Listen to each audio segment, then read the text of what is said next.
Sir ఒక్క నిమిషం sir. Hello, అది కూడా చెప్పాలి నీకు.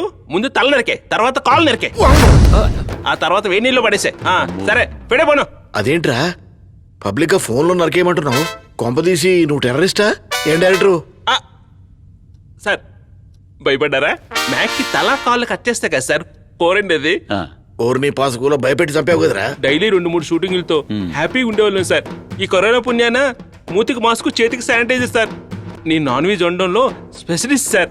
ఉప్పు చేప, పప్పు చారు, చికెన్, మటన్ వండానంటే ఎవరైనా ప్లేట్ నాకేవలసిందే. అద్భుతంగా వండుతాను. మరి చేప బాగా వండుతావా? చేప పాప బాగుండుతుంది సార్. ఇదెవరు? నేను ఉంచుకున్నాను సార్. నా వంట అసిస్టెంట్ సార్. నా వైఫ్ పేరు వలస పుష్ప. అదేం పేరు? అంటే వలసొచ్చిన పులుసుని బాగా వండుతుందని వలస పుష్ప అని ముద్దుగా పిలుచుకుంటా సార్. బాగుంది. నమస్తే సార్. నమస్తే. నమస్తే. నా టాలెంట్ చూపించమంటారా? కిచెన్ లో చికెన్ వండుతూ చూపించు, ఇక్కడ వద్దు. సార్ నమస్కారం సార్. నమస్తే. నమస్తే. పెద్ద సిద్ధాంత్ గారు పంపించారండి. దేనికి? యాక్టింగ్ అంటే ఇంట్రెస్ట్ అని. సిద్ధాంత్ గారు చెప్పారంటే ఇంకేముంది? ఎవడి పిల్ల పిచ్చుకాడు? మావాడే సార్.